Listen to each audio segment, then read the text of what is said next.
I never thought I'd find myself standing in the middle of a nightmare like this. My name's Steven, and up until a year ago, my life was on track. I ran a small auto repair shop, nothing fancy. But it was mine. I had my head down, worked hard, built the business from the ground up, and saved up enough to buy a decent townhouse. Life was simple, easy. The car community was my world. And then there was Evelyn. I met her 3 years ago at a charity car show. She was working as an office manager, but it was the way she talked about cars that caught my attention. Not like some other women I'd met who pretended to know a thing or two to impress the guys. No. Evelyn actually knew her stuff. I think that's what got me first. She didn't try to be anything she wasn't. She was sharp, funny, and she didn't mind getting her hands dirty either. Helping me with a couple of engine repairs here and there. 14 months later, I took her to South Mountain to propose. I couldn't believe it, but I was sure she said yes. I thought I'd hit the jackpot. I had everything I ever wanted: the girl, the business, the life I'd worked so hard for. The engagement party at her family's place should have been my first warning. You know, the kind of house, the big mansion with a long driveway and that sharp, impersonal feel. The kind of place where you're always aware you're just a little too regular.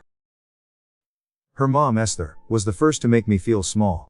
She smiled that tight smile, the one that doesn't quite reach the eyes, and said, "How sweet that Evelyn found someone so hardworking." Then her eyes flicked down to my hands, covered in grease from a full day of work. "Manual labor is so honest," she added, in that tone like she'd just found out I didn't have a college degree. Not everyone needs a degree to be successful. I remember her words so clearly because they hit me in the gut. I never cared about her opinions, still don't, but the way she said it, it made me feel like I didn't belong. Then there was Evelyn's dad, Philip. The classic narcissist. The guy who'd tell you all about his latest country club investment. What he thought of the stock market, and who he played golf with. Like the rest of us should be grateful for his opinion. Always throwing around his status, acting like he was above everyone. That was Philip. And I hated it, but I convinced myself that once Evelyn and I got married, her family's crap would just fade into the background. After all, we loved each other, right? That's what mattered. But even with all that, I stayed. I convinced myself it would all be fine. That I could ignore her family's attitude and keep moving forward. My friend Diego, he's been my best friend since high school, kept warning me though. He'd seen the way Evelyn's mom treated me, how Philip looked down on me. Diego was the one who told me to watch my back. "That lady's got bad vibes, man," he'd say. "Watch yourself." I should have listened. It all started to unravel about 9 months into the engagement. Evelyn began asking questions, innocent ones at first. Who did I have lunch with? Why didn't I answer her texts for hours? I chalked it up to wedding stress. I figured she was just nervous, and honestly, I wasn't great at being super attentive with everything else going on. But it didn't stop. It got worse. I started noticing the way she'd look at me when we were out. Like she was scrutinizing me, trying to catch me in something. I didn't understand it, but I brushed it off. She'd been spending more time at her parents' place, and every time she came back, she was a little more off, wound tight. And I was too dumb to see it for what it was. Then came the day that would change everything. It was a Saturday afternoon. I was under the Camaro, replacing the clutch slave cylinder. The garage was quiet, just the hum of the fluorescent lights overhead. Then, out of nowhere, Evelyn's car pulled up. I heard the tires screeching as she slammed to a stop outside. I stood up, wiping my hands on a rag, already feeling that something wasn't right. She marched in, holding her phone out in front of her like a weapon. "We need to talk," she said, her voice cold. "Yo, what's up?" I asked, still trying to shake off the unease creeping in. She shoved her phone in my face, showing me blurry surveillance photos of me outside a diner with a woman. I recognized the woman immediately. Sloan. She brought her car in for a timing belt, and we'd grabbed lunch that day. "No big deal. That's Sloan," I said, trying to stay calm. She asked about parts suppliers. "We ate at Joe's diner. What's the problem?"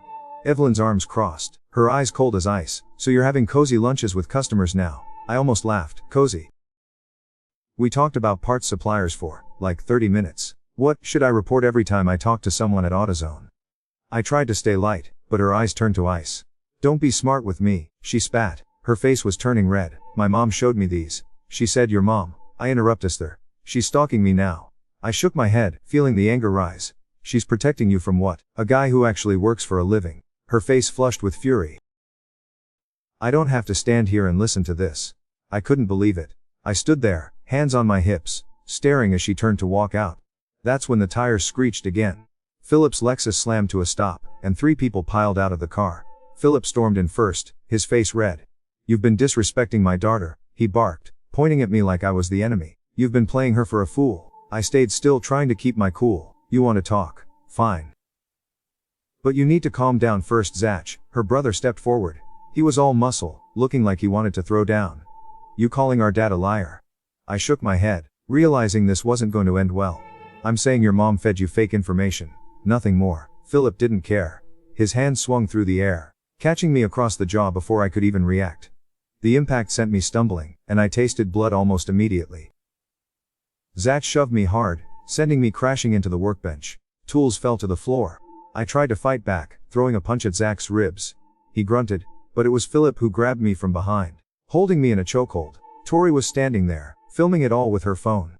They took turns. Philip hit me like he'd never been in a real fight. Zach knew how to throw a punch. Though he got me good twice in the ribs, my body was on fire. At some point, I went down, trying to cover up, and Zach kicked me while I was on the ground. Through all of it, Evelyn just watched. She stood there, arms crossed, doing nothing. That's when it hit me. The pain of the beating was nothing compared to the betrayal. She didn't even care. The shop felt empty after they left. The only sound was my ragged breathing and the hum of the fluorescent lights overhead. My lip was split, my ribs burned with every breath, and my vision was blurry. I could taste blood, but worse than the physical pain was the feeling of betrayal. I lay there for a while, staring at the mess they left behind, tools scattered everywhere. The Camaro still perched on its jack, stands like it was watching the whole thing unfold. It wasn't just the physical assault that broke me. It was the way Evelyn stood there, doing nothing, just watching. That was the part that hurt the most. I picked myself up slowly, feeling every bruise and scrape. My head was pounding and I could barely stand, but I forced myself to get to my feet. I grabbed my phone, hands shaking, and called Diego. "Yo, what's up?" He answered. I tried to keep my voice steady. "Need a ride to the ER? Just got jumped at the shop." There was a long silence. "Who?" he asked, his voice low and cautious. "Evelyn's family." I said. "Long story. Can you be here in 5? Diego didn't waste any time. He was there in 4 minutes, pulling up in his old truck, the engine still rumbling as he jumped out. He took one look at me and his expression went dark. "What the hell happened?" he demanded. "Evelyn's dad and brother," I said, voice strained. "They came at me, started hitting me." Evelyn just stood there. Daigo's eyes flashed with anger. "Where do they live?" "Hospitals first," I replied. "I need a doctor. Then we'll talk." We headed to the ER. The whole drive there, I kept replaying what had happened. The fight, the blows, but mostly Evelyn. Her standing there like she couldn't care less. I couldn't wrap my head around it. She was supposed to be the one who loved me. The one who would have my back when things went south. At the hospital, the doctor patched me up while asking careful questions about the assault. I could see the concern in his eyes, but I didn't want to talk about it. I just wanted to get through the night. My lip was stitched up, my ribs were taped, and I had a mild concussion. The doctor suggested I file a police report, and as much as I wanted to walk away from it all, I knew I couldn't. Not after everything that had happened. "You need to file a report," the doctor said firmly. "This wasn't a fight, this was assault." Diego nodded from the corner, arms crossed. "Listen to him, man. You need to make sure they pay for what they did." I swallowed hard. Part of me wanted to just drop it, let it go, start fresh somewhere else. But another part of me, the one that was sick of being pushed around, knew what I had to do. "I'm pressing charges," I said, voice quiet but firm. "They came at me. They tried to destroy everything I've worked for. I'm not letting that slide." Diego slapped me on the back, and I winced at the pain. "That's the spirit. Let's make sure they regret it." The next morning, I woke up with the worst headache I'd ever had. My face was swollen, my lip was throbbing, and every breath I took reminded me of the bruised ribs beneath my shirt. But I wasn't going to let that stop me. I wasn't going to let them think they could get away with it. Diego drove me to the police station, and I walked in, looking like I'd been hit by a truck. A detective, Daniel, was waiting for me. He took one look at my face and didn't even flinch. "Tell me what happened," he said. I recounted the entire story, the confrontation with Evelyn, her father and brother showing up, the assault, and how Evelyn just watched.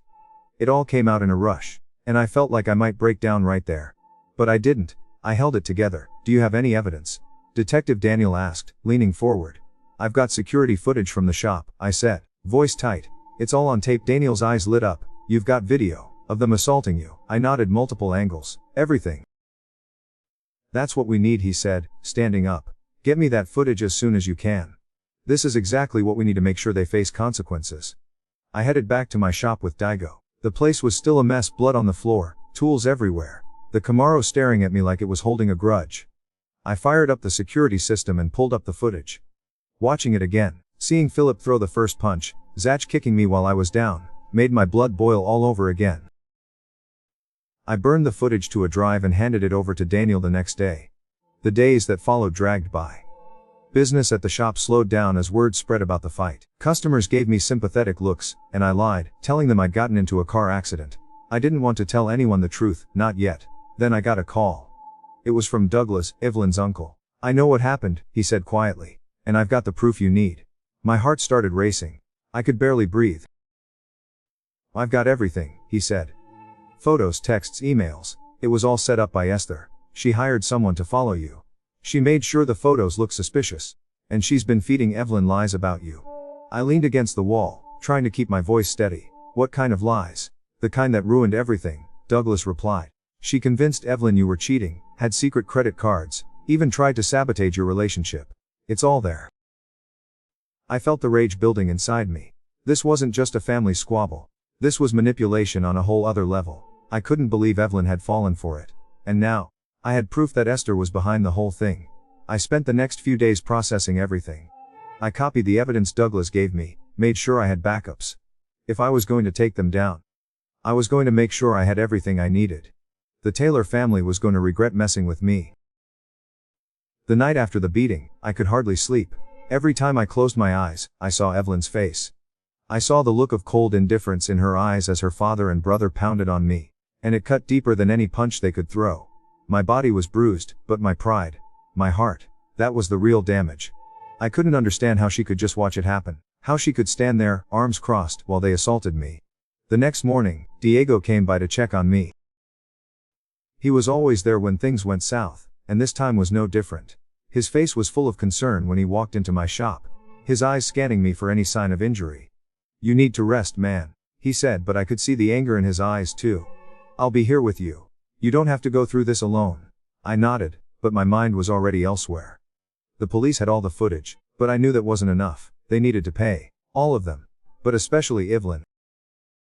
She had chosen her family over me, and I wasn't going to let that go unnoticed. Diego sat down on a stool across from me, watching me in that way he always did when he was worried. "What's the next move?" "I'm pressing charges," I said.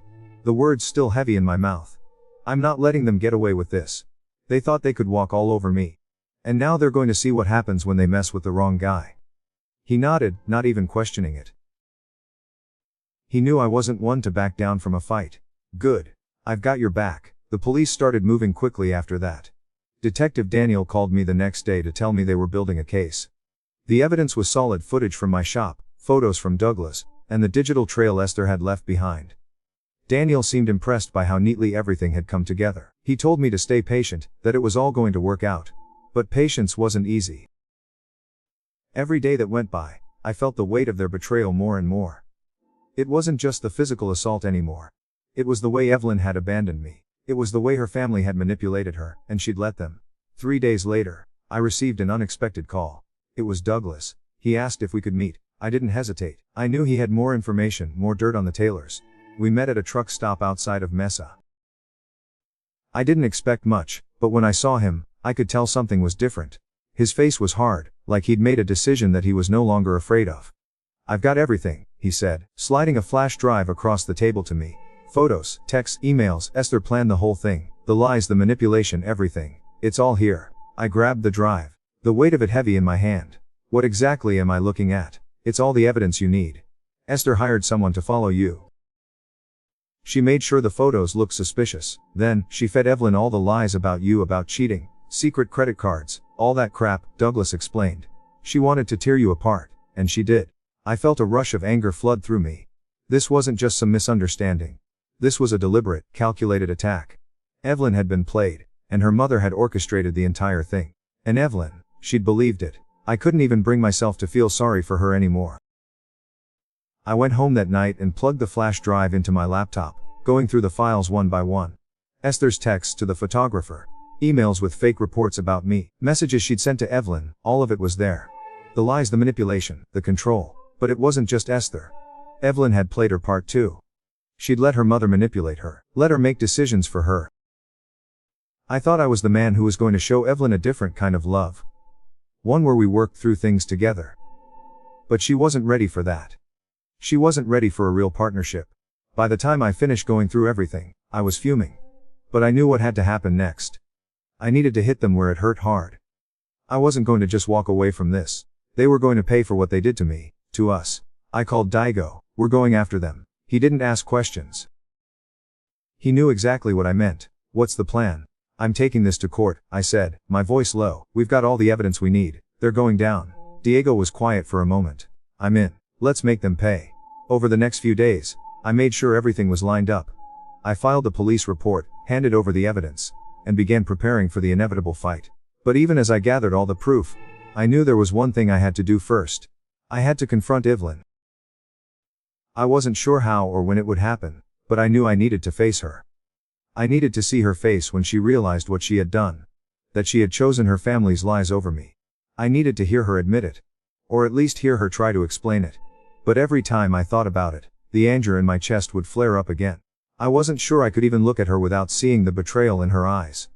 And I wasn't sure if I wanted to anymore. The hospital had been a blur of lights and sterile smells. They patched me up quickly, stitches for the busted lip, X-rays for my ribs, and a concussion check I knew I'd fail before they even asked. The doctor told me to file a police report. This wasn't a fight, he said. This was assault. I didn't want to, but I knew I had to.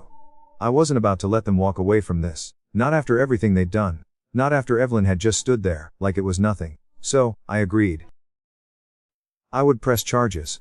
I wasn't sure if I was doing it for justice or for some kind of twisted revenge, but I couldn't just let it slide. They couldn't get away with it. Diego drove me home after the hospital visit. He didn't say much, just kept his eyes on the road, his jaw tight. But I could tell he was angry. He had every right to be. He'd known how messed up Evelyn's family was from the beginning. Maybe I should have listened to him sooner. You okay? He asked as we pulled into my driveway. I gave him a half-hearted smile. Yeah, just tired. You sure about this? He nodded toward the door, meaning the fight I was about to face. The fight against Evelyn's family. I don't have a choice anymore, I said. They've crossed the line. We didn't talk much after that. I went inside, took a long, hot shower, and just sat there for a while in the steam, letting my body recover. But the anger was still there. It was simmering under the surface, waiting to boil over. I hadn't heard from Evelyn since the incident. No calls, no texts. It was as if she'd completely vanished. The silence was louder than anything she could have said to me.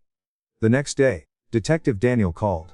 He was moving quickly on the case, which didn't surprise me. The security footage was damning, and with the evidence from Douglas, the case against the Taylors was airtight. We've got everything we need, Daniel said. The footage, the texts, the photos. Your side's solid. Now we just need to get it on record. It was a relief, but also terrifying. I knew this wasn't going to be easy. The Taylors had money, influence, and lawyers who would fight tooth and nail to protect them. But I was done running. I wasn't going to let them intimidate me any longer. The next few days were a blur of legal meetings, paperwork, and phone calls. I barely had time to think, let alone rest. But every time I looked at the pictures of my face in the mirror, or felt the throb in my ribs, I remembered why I was doing this. This wasn't just about me. This was about standing up for myself. This was about not letting them get away with everything they'd done.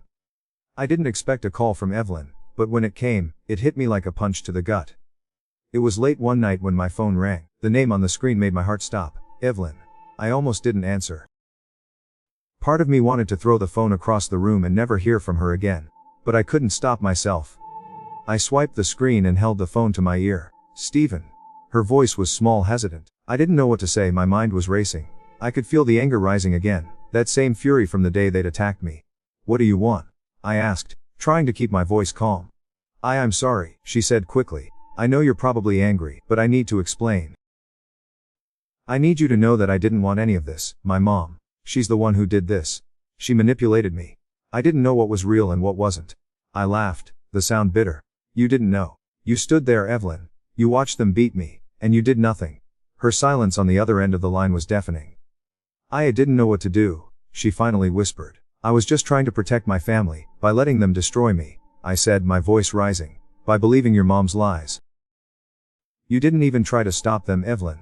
You didn't even care enough to fight for me. I do care, she said, her voice cracking. I love you, Stefan. But my mom. She's always been like that. She made me believe you were cheating. I was wrong. I see that now. I closed my eyes, swallowing hard. It's too late for that, Evelyn. You should have figured it out before you let your family tear me apart. Please, she begged, talk. Can we just— No, I cut her off. I'm done. This is over. I can't trust you anymore. I ended the call before she could say another word. It wasn't the closure I expected. It didn't make me feel better. But I knew it was the right decision. There was no going back from this. Evelyn had chosen her family over me, and that choice had destroyed everything we had. I wasn't going to give her the chance to do it again. The next morning, I went to the police station and filed the report. This was it. I was no longer fighting for a relationship that had already been ruined. I was fighting for justice. I was fighting for myself. A week passed before I got the call from Douglas. He'd been quiet since we met at the truck stop, and I knew he had something big to share. When the phone rang, I picked it up without thinking. You're not going to believe this, Douglas said, his voice low. I've got everything, the full picture. My heart skipped a beat. I'd been waiting for this moment, but now that it was here, I couldn't bring myself to trust that it would be enough. What are you talking about? The proof, he said, his voice firm. Everything. Esther wasn't just trying to destroy your relationship. She set the whole damn thing up. You need to see this.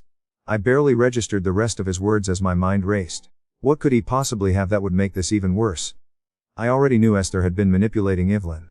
But this felt like the final nail in the coffin. We met at the same truck stop we'd met before. Douglas was already there, sitting in his truck, the engine still idling. I couldn't even look at him without feeling a sense of anger rise up. I wanted to believe he was trying to help, but every second I spent in the presence of anyone connected to the Taylors made my blood boil. He handed me a small flash drive. No words, just a look. Is it enough? I asked, not bothering with pleasantries. Douglas nodded, his eyes dark. It's everything. Esther's text, emails, the photographer's notes, all of it. She wanted you out of the picture, Stephen. She didn't think you were good enough for Evelyn. You weren't in the right social class, not in her eyes. She had to destroy you before you ruined her plans for her daughter. I felt like someone had punched me in the stomach.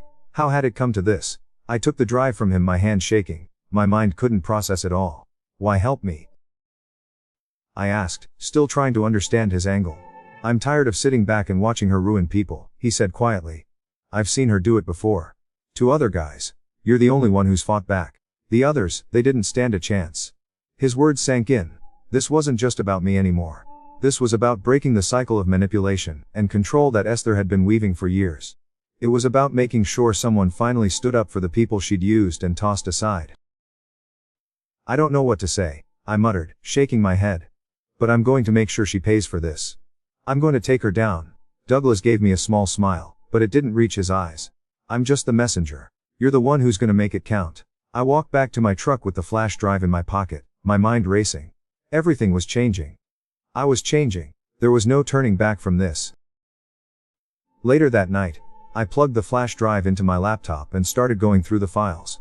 The first thing I saw was a series of texts between Esther and the photographer. The photos had been carefully staged, designed to make it look like I was having an affair with Sloane. There were messages about timing, about getting the right angle, about making sure Evelyn saw the images at just the right moment. Then, I found the emails. They were even worse.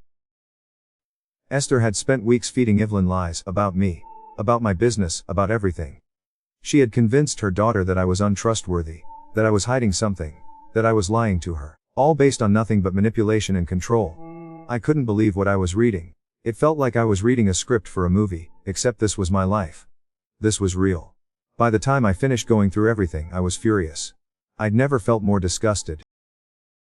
Evelyn had been a pawn in her mother's game. And I'd been the target. I couldn't just sit on this. I needed to act.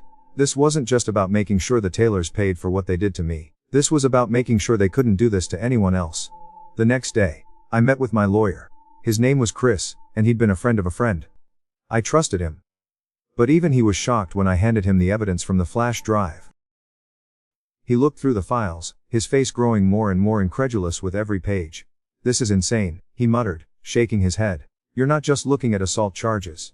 This is conspiracy, fraud, hell, it might even be stalking. These people have no idea what they've gotten themselves into. I nodded, barely listening.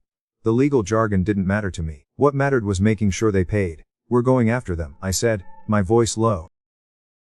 And we're not stopping until they pay for everything. Chris nodded slowly, his face grim. I'll get the ball rolling. You've got everything you need to win. But this won't be easy. They've got money and influence. But I'm with you. That was all I needed to hear. For the first time since the assault, I felt like I had control over something. I wasn't just sitting there waiting for something to happen. I was taking charge.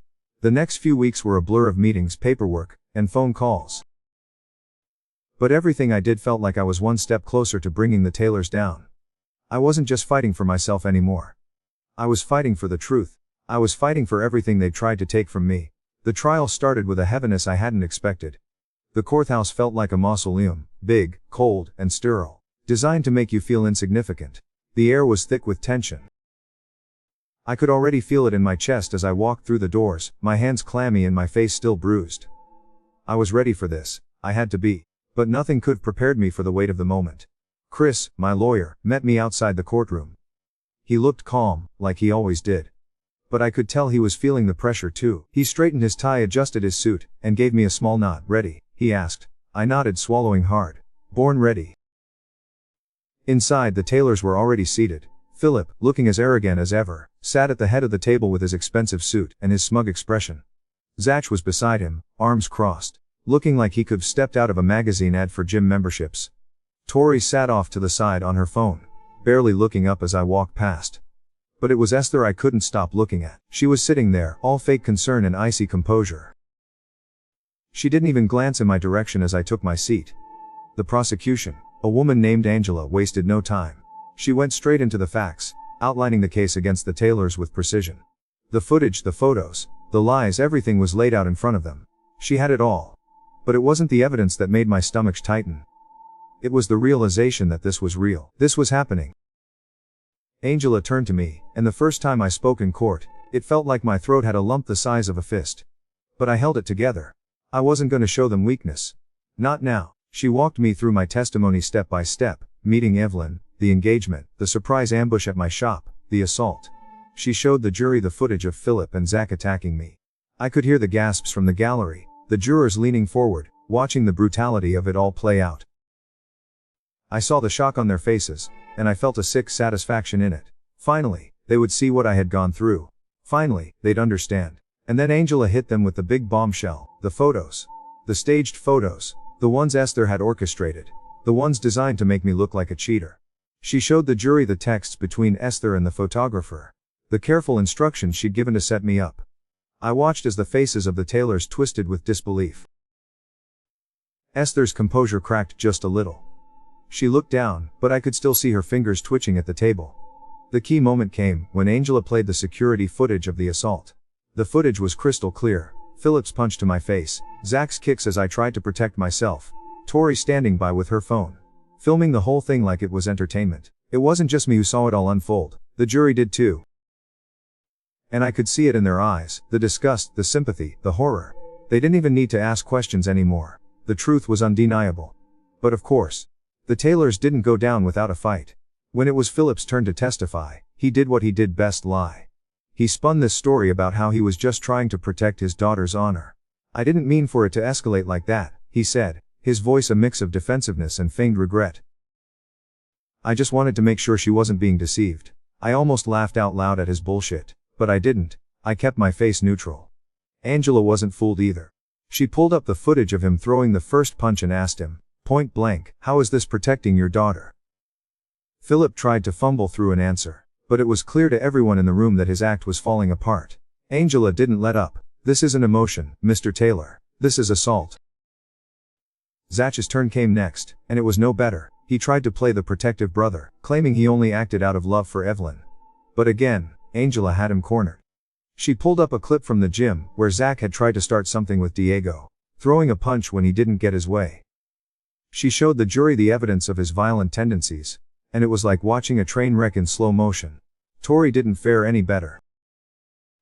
She tried to act like she was just there, but Angela played the footage of her filming the entire assault without lifting a finger to stop it. You didn't try to intervene, you didn't call for help, Angela said, her voice sharp. You just watched. You filmed it. Esther's testimony was the worst. She stood up, all haughty and composed, her chin raised like she was above everyone else. But when Angela confronted her, asking if she had hired the photographer to spy on me, Esther didn't even flinch. I hired someone to verify my concerns, she said, her voice dripping with superiority. I needed to protect my daughter from a man who wasn't good enough for her. Angela pressed her further, a smile playing at the corner of her mouth. So you hired someone to stalk him, to take photos from angles designed to look suspicious. And when you saw those photos, you immediately convinced your daughter that he was cheating. Esther opened her mouth to speak, but Angela didn't give her a chance. This wasn't about protecting your daughter. This was about control, about class, about making sure she married someone you deemed worthy. Esther's mask cracked in front of the jury. The air in the courtroom shifted, the weight of her admission hanging over her. She wasn't just the manipulative mother anymore. She was a liar. A woman who had tried to tear apart a man's life, because she thought he wasn't good enough. Angela finished her questioning with one final line that hit like a punch to the gut. And you're a felon. You'll be lucky if your daughter doesn't want to have anything to do with you after all this. The jury was silent, and I could see the verdict starting to form in their eyes. It was over. The waiting felt like torture. After the closing arguments, the jury filed out. They took their time, whispering to one another, while I sat there, trying to keep my nerves in check. I knew the Taylors were sweating it. I could feel their fear, the way they squirmed in their seats, but they hid it behind their usual smug faces. Esther was the worst. Her arrogance was slipping, but she still held her head high, like she thought she could get away with it all. Chris sat beside me, his face impassive, but I could see the slight tension in his posture. He wasn't worried. He knew how strong the case was. We've got this, he whispered. I nodded but didn't speak. The truth had been laid out, every lie exposed. The jury had seen the footage. They had seen the assault, the manipulation, the conspiracy. It wasn't just about me anymore. It was about making sure the Taylors couldn't hurt anyone else. The wait felt like an eternity. My mind kept replaying everything, the beating, Evelyn's silence, her family's cruelty. It all led to this moment. The moment when they would pay. The moment when justice would finally be served. Finally, after what felt like hours, the jury returned. They filed back into the room, their faces unreadable. The tension in the air was thick enough to cut with a knife. My heart hammered in my chest, and I could barely breathe as the judge called the court to order. Has the jury reached a verdict? The judge asked, his voice cutting through the silence. One of the jurors stood up, holding the piece of paper. My throat tightened as I waited. The moment of truth had arrived. Yes, Your Honor, the juror said. We have. The judge nodded. Please, read the verdict. The juror cleared their throat, and I braced myself. We the jury find the defendant, Philip Taylor, guilty of assault in the first degree, the juror said, their voice steady. We find the defendant, Zach Taylor, guilty of assault in the second degree. My chest tightened as the words sank in. I couldn't help the small smile that tugged at the corner of my lips. They were going down. The juror continued. We find the defendant, Tory Taylor, guilty of accessory to assault. And we find the defendant, Esther Taylor, guilty of conspiracy, fraud, and harassment. The courtroom erupted. Some of the jurors looked at the Taylors with pity, others with contempt. But the Taylors, they were stunned.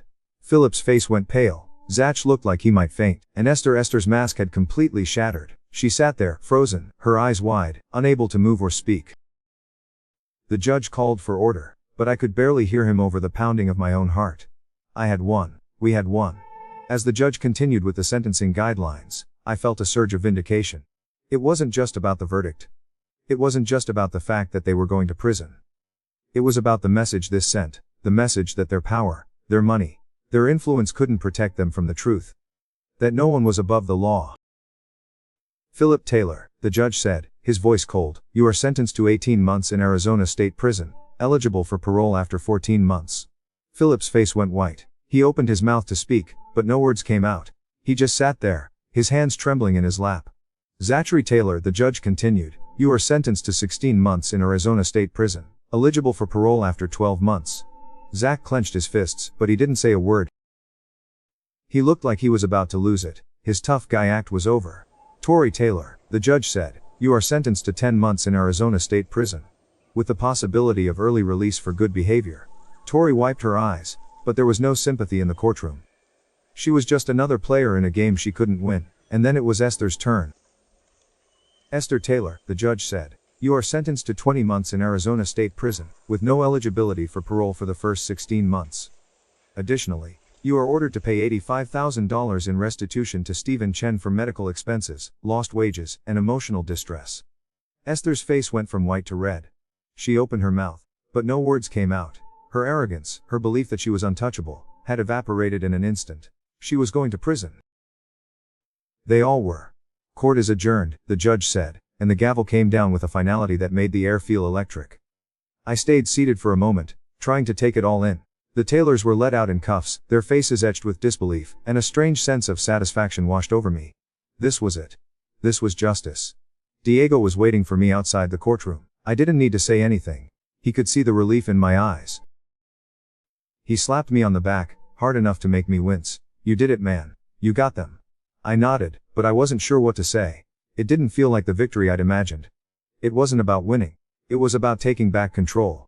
It was about showing the world that even the most powerful people couldn't hide behind their lies forever. As we walked out of the courthouse, I couldn't help but glance at the empty seat beside me. Evelyn's absence felt like a weight in my chest. I didn't know if I'd ever be able to forgive her. But that was her choice. She chose her family, and I had chosen myself. The sun was setting as we walked toward the parking lot, and for the first time in weeks, I felt a sense of peace. The battle was over. The Taylors had been held accountable, and I could finally start rebuilding. I didn't need revenge. I had something better: justice, and that was enough. The months after the trial were quieter than I expected. But there was still a low buzz of tension hanging over everything. It wasn't the kind of peace that comes from settling in, but more like the calm after a storm. I had gotten what I wanted: justice. But the aftermath, the weight of it all, still lingered in my chest like a heavy fog. Business at the shop was booming. Word had spread about the trial, and people came in, offering their support. They didn't see me as just a mechanic anymore. They saw me as the guy who stood up to the rich and powerful. My reputation had changed. And I'll admit, I liked the respect I was getting. But it didn't mean much when I looked out at the empty spaces in my life. Diego stayed by my side through it all. He was always there, always ready with a joke or a beer to take the edge off. But even he couldn't fill the void left by Evelyn. I hadn't heard from her since the trial, not a single word, and I didn't expect to. Then one day, I got a call. It was from her. My heart stopped when I saw her name on the screen. I almost didn't answer. I didn't want to, but I did. Part of me needed to hear her side of the story, to hear what she had to say after everything that happened. "Stephen." Her voice was small, fragile. She sounded like she hadn't slept in days. "Yeah," I said, my voice flat. "What do you want?" "I am sorry," she said quickly. "I know I hurt you. I know I can't take any of it back, but I need you to know that I was manipulated. My mom, she lied to me. She made me believe things that weren't true, and I pushed you away because of it." I stayed silent for a long moment.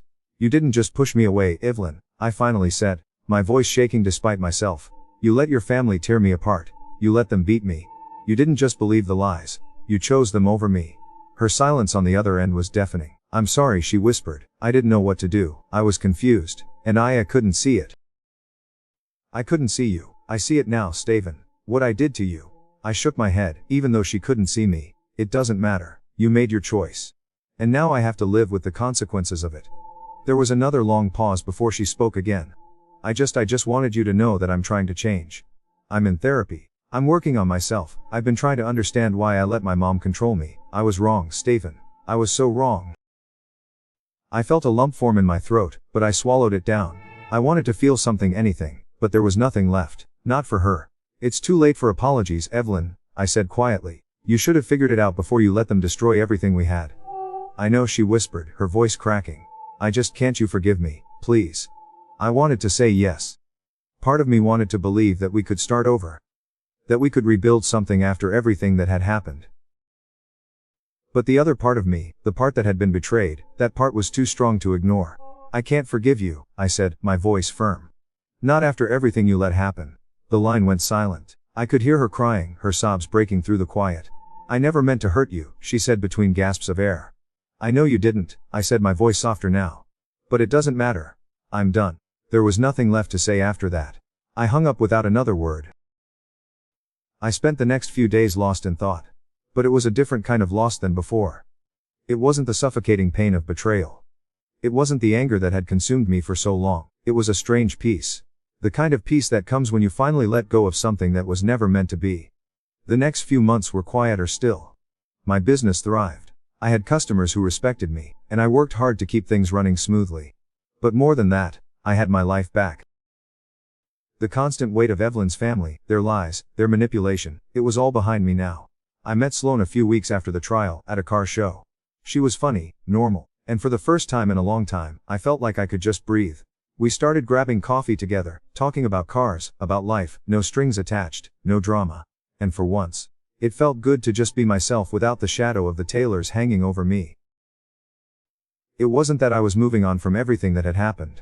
I wasn't forgetting the pain. I couldn't. But I was finally living my life again, in a way I hadn't been able to in months.